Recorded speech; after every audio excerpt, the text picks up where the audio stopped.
Gallant American soldiers, these Ivymen of the 4th Infantry Division, were dealt a tough hand in the Vietnam War. It was their lot to draw the almost impenetrable jungle of the 2nd Corps area near the Cambodian border to face the elite regular North Vietnamese army.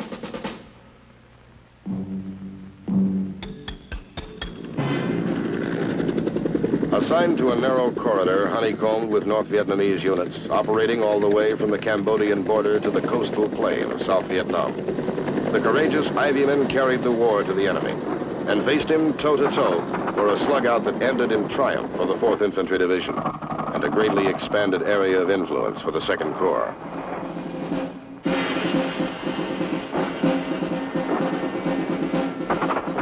This is the heroic story of the 4th Infantry Division in Vietnam.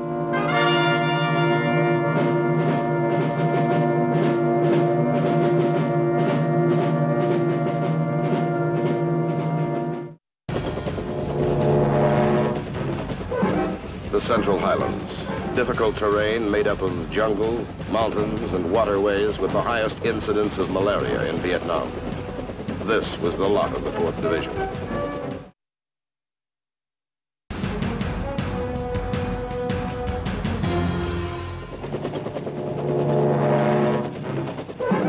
The Central Highlands, difficult terrain made up of jungle, mountains, and waterways with the highest incidence of malaria in Vietnam. This was the lot of the 4th Division.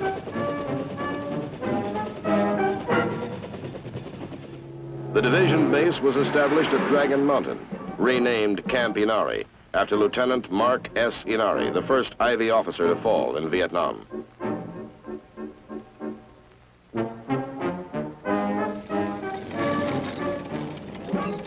The rainy season was just beginning, and operations were severely hampered.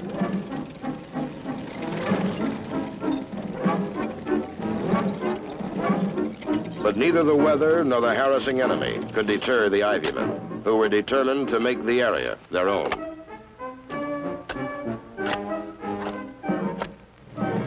The engineers arrived with the division's advance party and quickly began to carve at the base of Dragon Mountain in what would soon become a city in the jungle.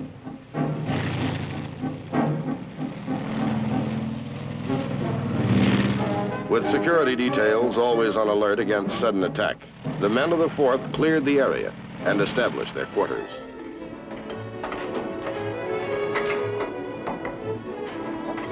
Mortar-proof bunkers and fortifications were built. Metal runways were set down for aircraft landing strips. And roads were slashed through the jungle to keep convoys rolling and troops on the move.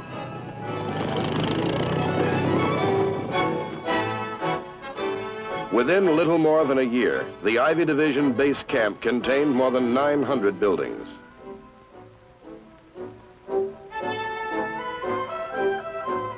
The harsh countryside was peopled mostly by Montagnards, a nomadic people who slash and burn clearings in the forest, farm it for a time, then move on. Harassed and terrorized by the Viet Cong, these simple folk fell victims of a time and circumstance they could not fathom.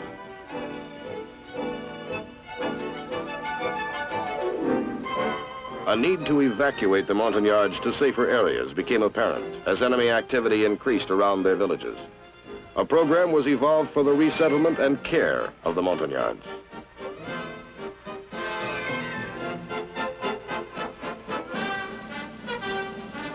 In each move, the entire village was lifted bodily, huts, belongings, and all, and transported to a more secure location.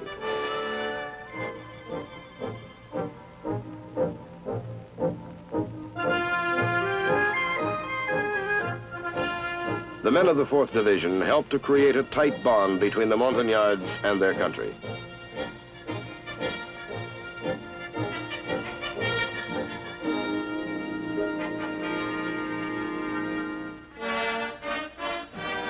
Ivymen swept through the steaming jungle near the Cambodian border, seeking to block North Vietnamese regiments who periodically dashed across the border in hopes of a quick victory.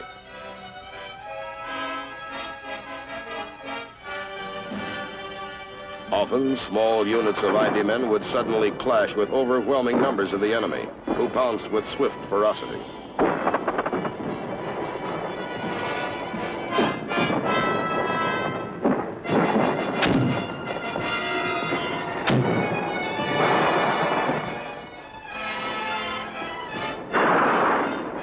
big guns of the 4th were called in for support, and the heavy lead began to fly. The North Vietnamese Army, the NVA, disengaged as quickly as they could appear.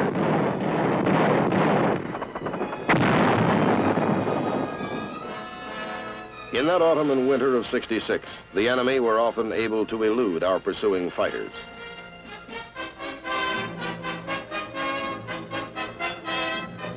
We hit them from the air.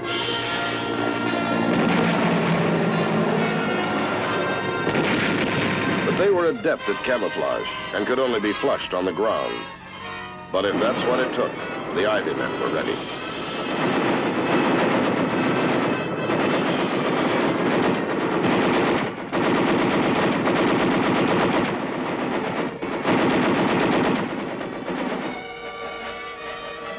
They embarked on a series of search and clear missions to locate the enemy and to rout him.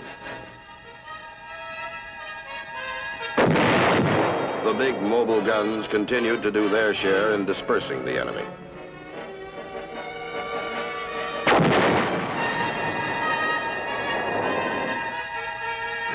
In operations like this and similar actions in early '67, the powerful partnership of heavy mobile guns and IV infantry combined to pin down large enemy units and methodically beat them into the ground. Operation Sam Houston grew out of an attempt by the Viet Cong to interrupt work on a vital road being built from Pleiku to a Special Forces camp near the Cambodian border. The road-building crew had been the target of numerous mortar attacks and the scene of violent firefights.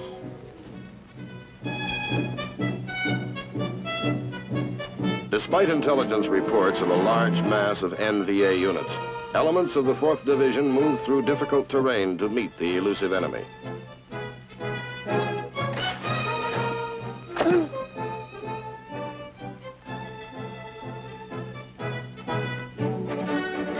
There were few landing zones in the dense jungle, and areas had to be cleared before resupply ships could bring in supplies and take out the sick or injured.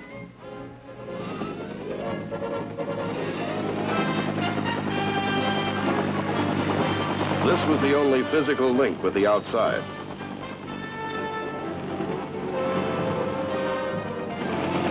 Choppers were called in for all types of assignments.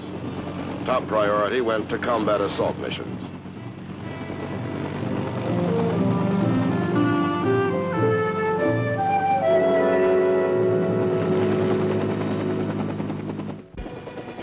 To spot enemy concentrations under the umbrella of dense jungle foliage, light observation helicopters were used.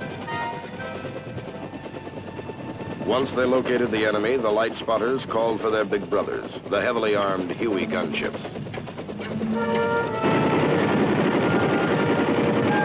These choppers pack an impressive resource of firepower.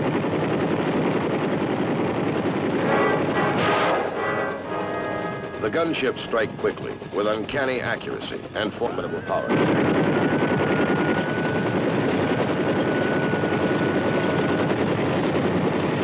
Their presence on the scene was welcomed by the ground troops below, who moved in quickly to exploit the gunship attack. For the NVA, this technique was a costly experience, resulting in a great loss of men, installations, and equipment.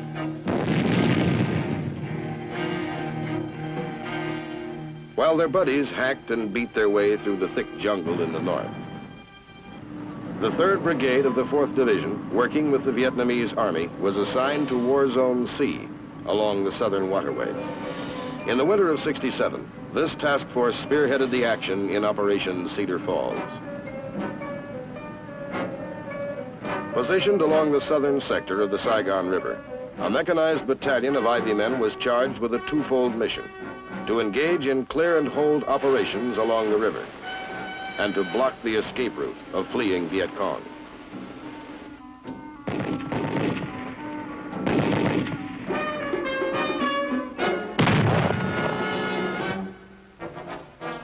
As so often happened in the course of their mission, Ivymen uncovered a rich cache of rice left behind by the VC, which was airlifted out for distribution to the South Vietnamese.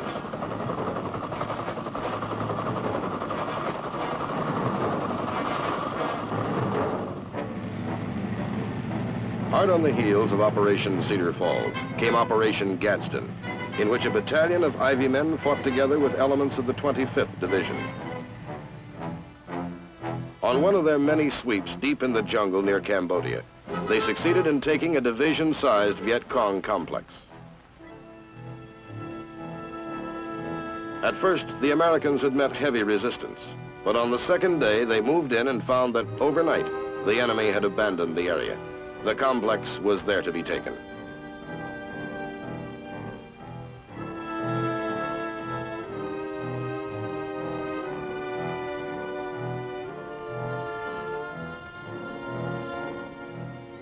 At the same time, within the Second Corps area, the 4th Division concentrated on expanding its area of influence. With determination and tenacity, they hit the enemy with tremendous firepower.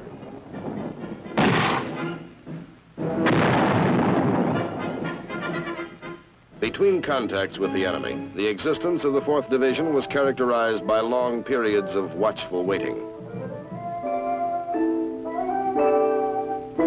with time for relaxation.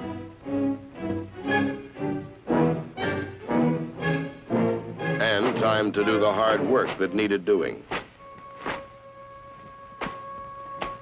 Then, all at once, short but brutal pitched battles.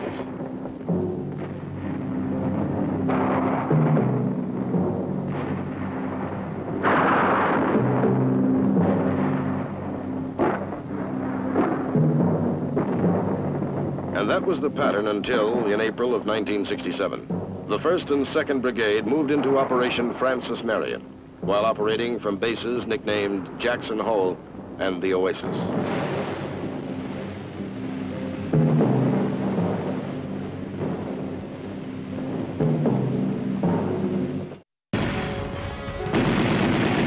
The men of the 4th succeeded in blocking the NVA thrust to destroy Plaimé, while simultaneously blocking thrusts as far south as Ban Me Thuc.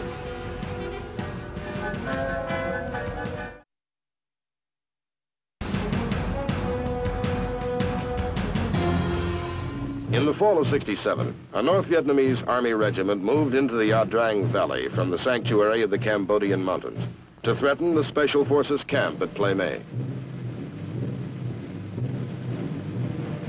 An area sweep was undertaken. Contact was immediately established. NVA patrols were particularly active around roads, but round-the-clock IV operations effectively neutralized the threat.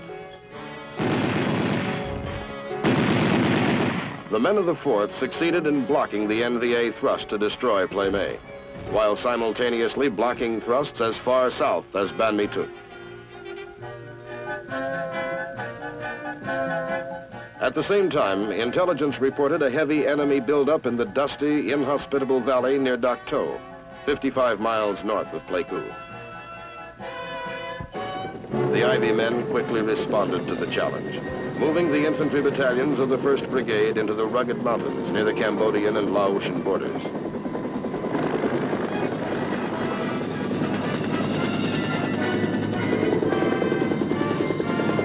They found the enemy dug in along all major terrain features. True to their tradition of courage and daring, the men of the 4th worked their way up enemy-held hills.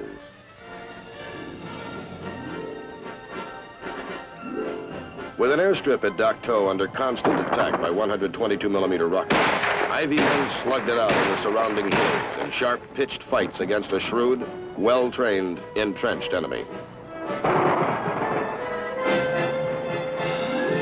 The final battle at Dak To occurred on the northern slopes of Hill 875.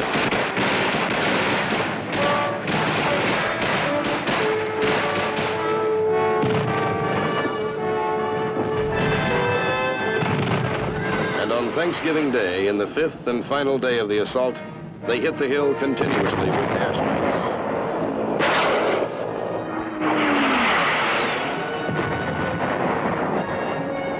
Artillery. And mortar rounds. Air Force strikes destroyed whatever cover the NVA might have used in defense of their position.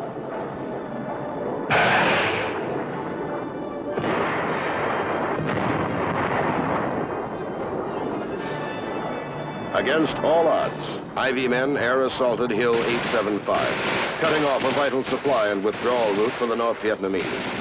In doing so, the fighting force proved they could win a major confrontation with NVA regulars.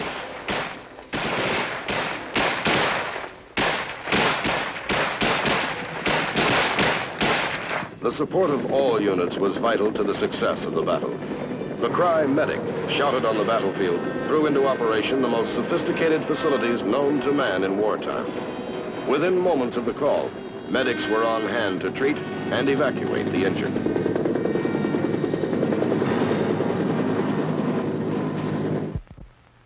During the Battle of Dak To, the Ivymen fought against 5 North Vietnamese regiments.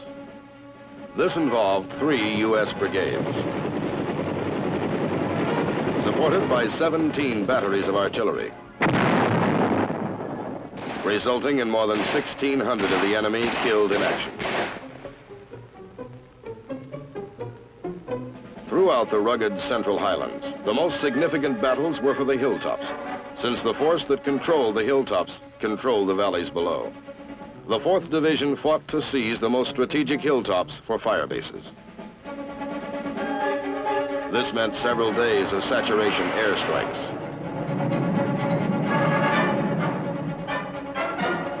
And artillery fire.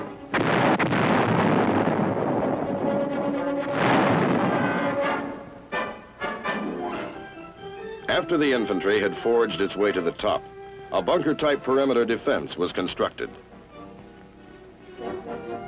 followed by a land-clearing operation.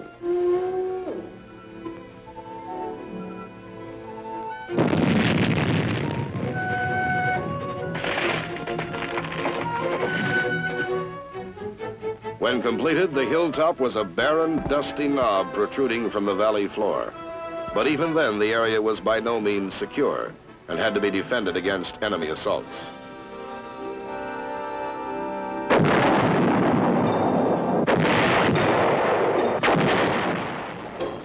Combat patrols were sent to seek out and ambush the enemy.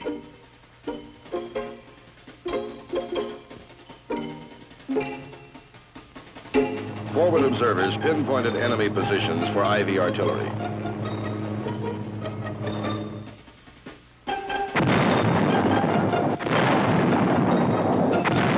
While in the valley, pursuit of the NVA continued. Contributing to the victory at Dak To were the big tanks and tracked vehicles of the division's armor.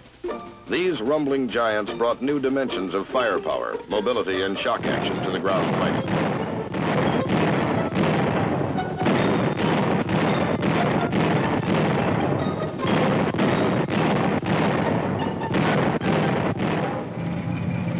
A Viet Cong ambush on a convoy was abruptly turned into a rout when tanks and armored personnel carriers moved into action.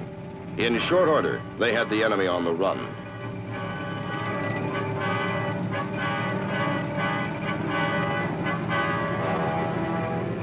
At one time, military leaders believed that the use of armor in the jungled mountains was impractical. But a tank battalion, 2 tank-laden cavalry squadrons, and a mechanized infantry battalion fulfilled a variety of successful missions with the 4th Division. These included search and clear, fire support,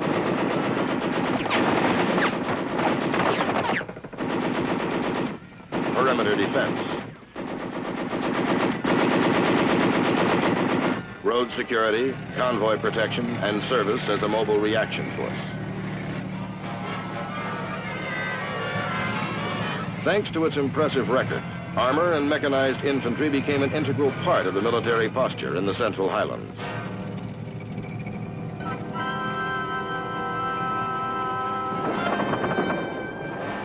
The month-long Battle of Dak To, part of Operation MacArthur, was the turning point for the 4th Division in the 2nd Corps area. But they continued to fight the enemy wherever they found him.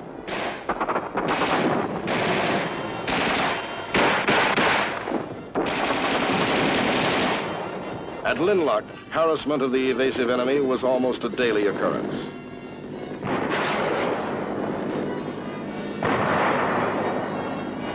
In the Antennae Valley, after lacerating enemy artillery fire, Ivymen were sent out to engage an NVA force of battalion strength. Again, the phantom enemy evaporated when surprise and favorable odds were not his, leaving behind considerable arms and equipment.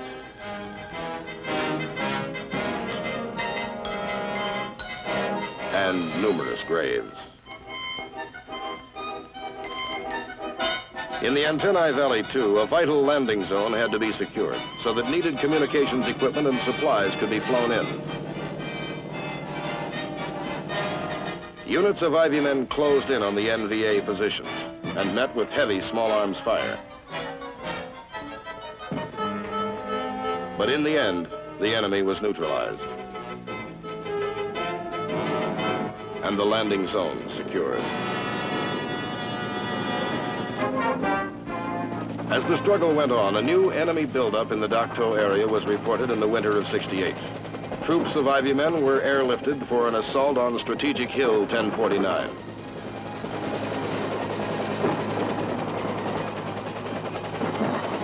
Wave after wave of helicopters lifted the fighting men into the assault. Moving with the precision of a well-integrated combat force, the seasoned Ivymen forged their way through enemy-held positions and took the hill in 5 sorties.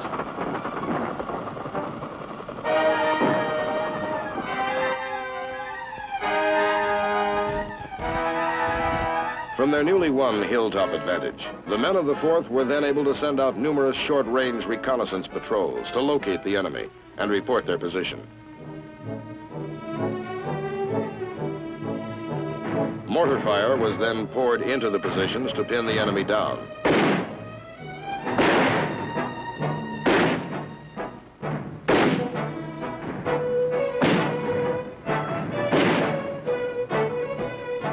AH-1G Huey Cobras swept in with rockets and raking machine gun fire.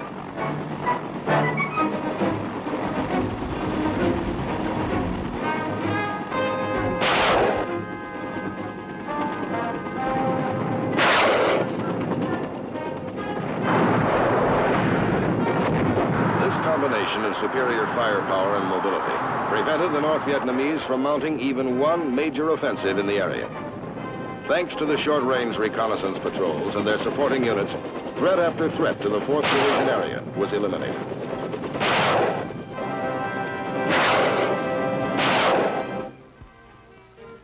The 4th Division has been eminently successful in the Central Highlands. Within 2 years, their zone of influence increased tenfold, covering some 10,000 square miles of rugged terrain. That's the story. The success of the 4th Division's mission was due to the dedication of young men working as a team. Each man was totally devoted to the job at hand and to his fellow soldier, dedicated to give the best that was in him, because that was the best way out for himself, too. The 4th Division, answering its 3rd call to arms, saw its duty in Vietnam's Central Highlands and did it with dignity and distinction. The officers and men of the seasoned 4th Infantry Division stand fully prepared to defeat communist aggression and give the people of South Vietnam the opportunity to live in peace and in freedom. Throughout Vietnam, the Ivy patch is worn proudly by Ivymen and feared by the enemy.